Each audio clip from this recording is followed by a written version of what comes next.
Hey guys, welcome back to another NASCAR recap video. Let's get into it. Let's get into it. We got to start things off. We're at Las Vegas this week.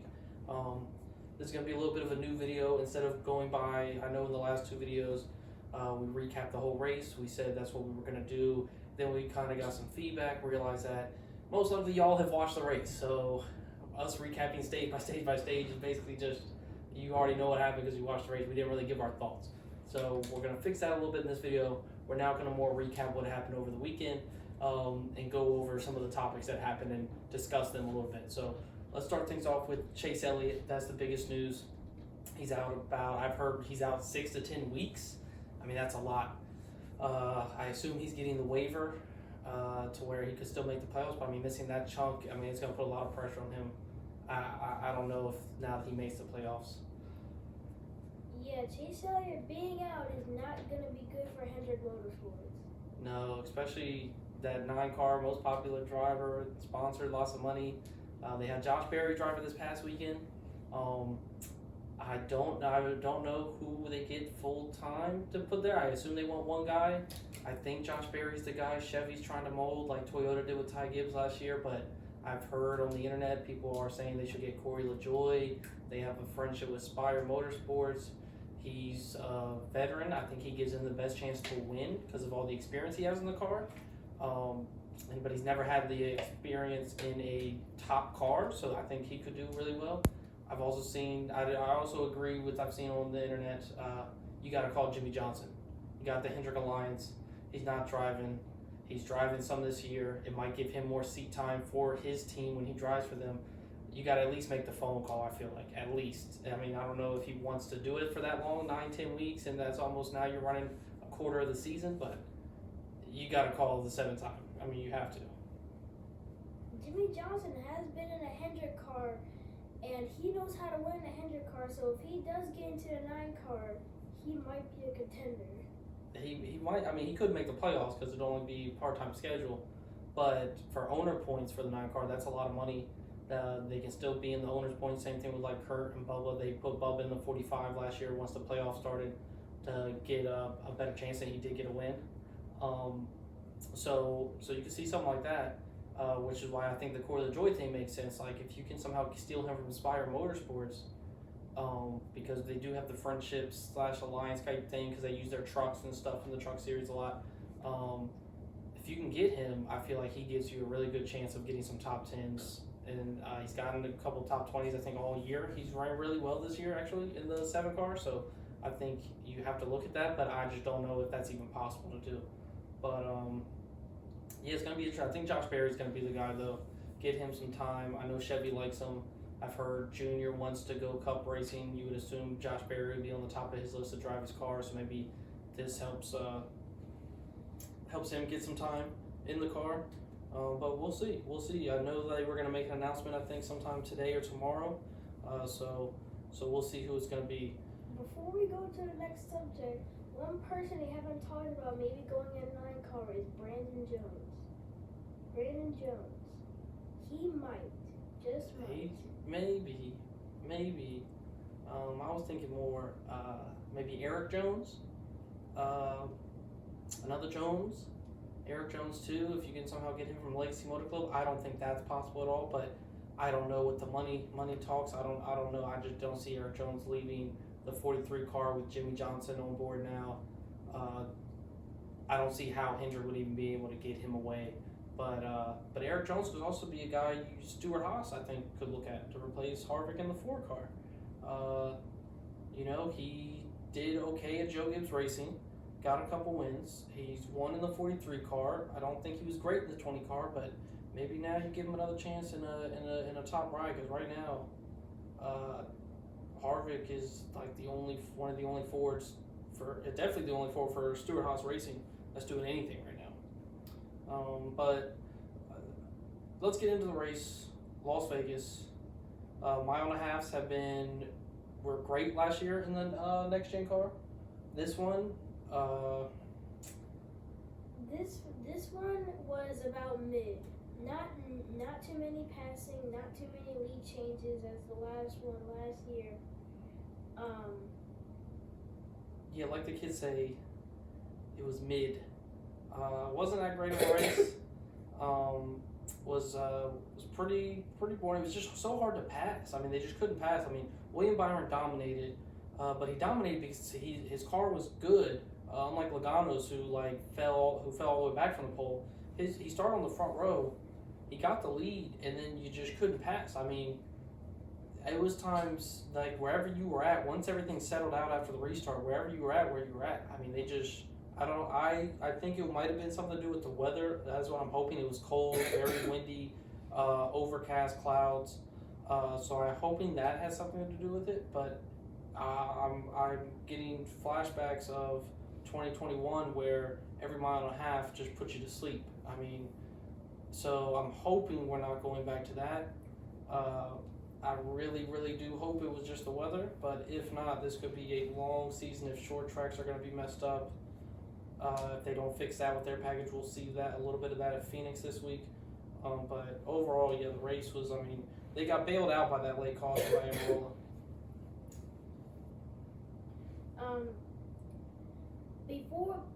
Before the race ended, Truex did not pit and stayed out and took the lead with 2 laps to go.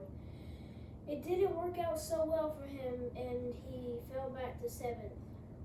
Yeah, but I think overall that strategy isn't the worst.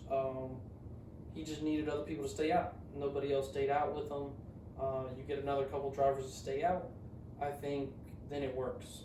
That's the thing, because when second place is on fresh 4 tires, or 4 fresh tires, sorry, and you didn't even come down to pit, then yeah, you're in trouble. But if 3, 4, 5 other guys would have stayed out, and now would have took those guys, and we saw how hard it was to pass, and it would have took those guys a couple laps. Well, there was only a couple laps. So I think then it would have worked out. So I think it was a huge gamble, but I think that goes into the Toyotas, what Bubba Wallace said after the race, where Toyotas are fast, but they just seem to be missing something that the Chevys have. I think that's what he's alluding to is Denny got out in the lead, but it was pit strategy. Truex got out in the lead on the late restart, pit strategy. Bubba finally got into the top 4 or 5, but it was late in the race. He was top 10 all day and just couldn't pass. I mean, you would just stall out. His car would be fast. He'd get around one guy, but then the way you could block the air there this week, Harvick did it to Bubba. Christopher Bell was doing it to Bubba towards the end. It was just like you could just take the air off a guy and then just make it so hard to get around. But then as soon as you got around him, you were 2 seconds away from him. It was just like, you're gone. You're faster. But it was just so hard to get away, which is why the leaders were, I mean, I think Bubba was one time 5th or 6th, and William Byron was had a 7, 8 second lead. And it was like 8 laps, 9 laps into a run, but it's just because Bubba's caught up trying to get around somebody, and Byron's got the clean air, and he just takes off. So hopefully that's just the weather. Hopefully that's not all mile and a halfs going forward. The next one is Kansas? Phoenix. No, mile and a half. Not Atlanta. Atlanta don't count. Yeah. Because that's more of a super race. So Kansas is the next real mile and a half. So we'll see. Hopefully the short track's gotten better. Hopefully the mile and a halfs aren't going backwards, because that's gonna be bad. Hendricks' race was really fast. They finished 1, 2, 3. Yep. As we said, it was Byron all the race, and Larson most of Larson. stage 3. Yeah, Larson got ahead of him on pit stop and looked like he was gonna win it.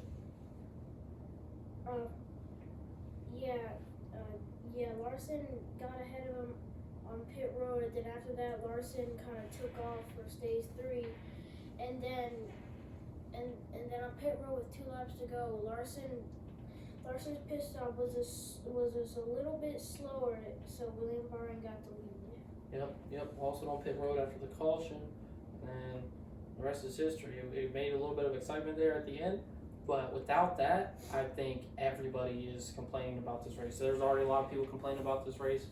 I mean, it was awful to watch. I'm sure it was fun in person. There was some good racing, but for the most part, it was just you couldn't pass. No real lead changes. The 13 lead changes are all because of green flag pit cycles, things like that. no real lead changes. I will say Fords though. Ford seem to be in trouble. I don't know if it's too early. It's 3 races in. I don't know if it's too early to panic if you're a Ford, but Logano's been fast. Harvick's been fast. Keselowski's shown some speed. None of them like race-winning speed though. More like top 10 speed. And then after that, even Blaney hasn't been the greatest. He's been okay too, I guess. But after that, like, I mean, Cindric, besides the qualifying run, haven't seen him. Buescher has some flashes at Daytona, but besides that, haven't really seen him. No one from Stewart-Haas besides Kevin Harvick has done really anything. It's just been weird. I mean, front row, McDowell and stuff, I mean, you don't expect too much from them, but they haven't done too much. So Harrison Burton, Wood Brothers, he still seems like he's struggling a little bit. It's just, I don't know. I don't know if it's too early to panic if you're a Ford, but it doesn't look great right now. It looks like Chevy's dominating, Trackhouse, Hendrick, and then RCR, and then right after that you got Legacy Motor Club and JTG already with the win. So, and then you got the Toyotas. The Toyotas look fast. They just don't.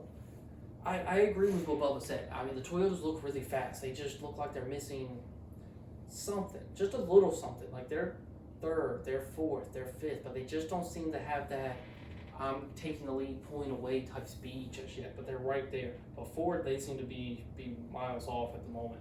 Yeah, Ford is way off. Logano starts on the pole, and then after like 10 laps, he's already fallen back to 5th. And then after a few more laps, he was like 14th, 15th. And then, as you know, he spun out in like stage 2. Yeah, they were racing all through right there. Him and Keselowski. Yeah, no, I don't know if you're a Ford. I mean, that goes back to Stewart-Haas. They're going to have find someone to replace Kevin Harvick, a top guy. Kyle Busch, they did not go after. He's gone. Tyler Reddick is gone. Even someone like Eric Jones, it seems like, is gone. Like, the young guys are tied up, even though I don't think you really want a young guy in there. Like, you don't put Zane Smith in the 4 car. You don't put Cole Custer in the 4 car if you didn't like him in the 41 car. So they got to figure something out, because right now, and then too, as a driver, Stewart-Haas is an elite Ford team, but they do not look good. Fords do not look good. So do you even risk going over? I mean, I'm sure the money will be good, but like, do you even risk, like, who is even out there right now that they're potentially looking at to take over that 4 car? I mean, I just don't see who it would be, and you would need an A guy. Like, that's their car. The Ford car right now is their car. They're hoping it can be Briscoe. He won Phoenix last year. He showed some speed, but then fell off in the summer and then had a decent playoff run. But besides that, this year he hasn't shown anything. Like, and if he's going to be the guy, I don't know. Like, they gotta figure something out over there. And it's going to be a weird season. Ross Chastain just signed his extension. Shore has just signed his extension. Bubba Wallace signed his extension. I don't know. Tyler Reddick, obviously, I mentioned, is joined Toyota. You know, so I really don't know who they would even be looking at this point to get. Maybe Eric Jones. Maybe you get him out of Legacy Motor Club. He is Chevy, but I mean, Legacy Motor Club, they're only up and up. But like, at the same time, Trackhouse is fast, Hendrick's fast. Legacy Motor Club doesn't seem to be up to where those guys are. So maybe a jump to Ford in the number 4 and the Stewart-Haas car being a top Ford equipment. Maybe that's something that interests Eric Jones, but I don't know if that's the route they want to go through. So we'll see. Should be interesting to follow. Speaking of Ross Chastain, Busch Beer is still wanting to be in NASCAR. Right now they're saying Ross Chastain is their favorite to be a sponsor. Yeah, maybe. We'll see how all that pans out. If Stewart-Haas keeps it right, we'll see. That we still got a long ways to go. But yeah, I did hear that too. Yeah, overall though, the race, man, I was just hoping for a little better. Not too many natural cautions, not too many incidents. Not saying that makes a good race, but even the passing, there's just like Fontana was great. Fontana just a week ago, mile and a half was great. So, and you had the 4 lanes, you had good passing, you had natural cautions, like a right amount of decent caution to make, you know, an entertaining race. And at the end of the day, NASCAR is trying to get people to watch and buy into it, so they have to be entertaining. And it was an entertaining race. This one, not so much. But looking at the playoffs right now, you got 3 Chevys. William Byron got his name in there. You got Kyle Busch in there. You got Ricky Stenhouse in there. 3 Chevys. And then leading the regular season points right now is, I believe, Ross. Ross is first right now with Bowman, I think, second right now. And then Harvick up there in third. So we'll see. Now with Chase Elliott, last year's regular season champion, missing so many races, I mean, he's going to have to come back and win to get into the playoffs. He's going to have to. And then even if he does, he's definitely not going to have too many playoff points. I mean, it's really going to be tough for that 9 car now to get in. So it should be interesting to see. But now let's talk a little bit about Phoenix. Way too early, Phoenix. We're on a Tuesday right now, so have no idea. Haven't seen cars on the track. No idea, but I'm telling you right now, I love Alex Bowman. Yeah, Alex Bowman is a really good pick, but I think Martin Truex. Martin Truex? Yeah, that's a good one. I also think Ford's bounced back a little bit this week. I like Keselowski. I like Harvick. Harvick's been great at Phoenix in the past. This is a new car, though. The Fords did win it last year, both races. Technically, you had Logano in the championship race and then Chase Briscoe in the spring race, who he did win off a crazy restart, though. It's not like Chase Briscoe dominated the race, but still, Ford won. Stewart Haas got the win. So we'll see. Maybe this is the week Ford's bounce back again. I think Toyotas will be fast. Toyota said they have something now for like their short track, which Phoenix is like a weird in between. It's not quite intermediate. It's not quite considered short out of short tracks, but it is a shorter track. So we'll see if Toyota has anything. But I think Bowman, Hendrick's been fast, Chevy's been fast, Bowman's been fast all year. I think he might finally crack it open, get that win. And then again, outside of that, I don't know. I mean, Trackhouse has been fast. Maybe Trackhouse gets their first win. I think it's definitely gonna be Chevy again, though. I do think Chevy's just been on a roll. I hope to see the Toyotas do something. We'll see about the Fords. But I think the Fords should, hopefully, I think Harvick, Keselowski, Logano, like it's going to be those same guys. That's it. No one else in the Ford camp's really stepping up. So we'll see. Should be interesting. Should be fun. So a person that the people are sleeping on that I think has a chance of winning Phoenix is Ty Gibbs. Oh, you're crazy. Crazy. Ty Gibbs. What? Who was Ty Gibbs? Rookie. I mean, he started 5th last week and dropped all the way back to 25th. I mean, you think this man is going to win the race? No. Well, guess what? Who is your sleeper pick? My sleeper pick? Yes, who is yours? Besides maybe Keselowski, if you don't want to count Keselowski, I guess my sleeper pick. Maybe not for the win, but for a top. Oh man, no, I'll pick a winner because you said Ty Gibbs is gonna win. That's crazy. Ty Gibbs definitely not gonna win. Sleeper pick, give me. Oh man, no one sounds. I don't know. I don't see a sleeper winning this race. But if I had to pick a sleeper pick, give me.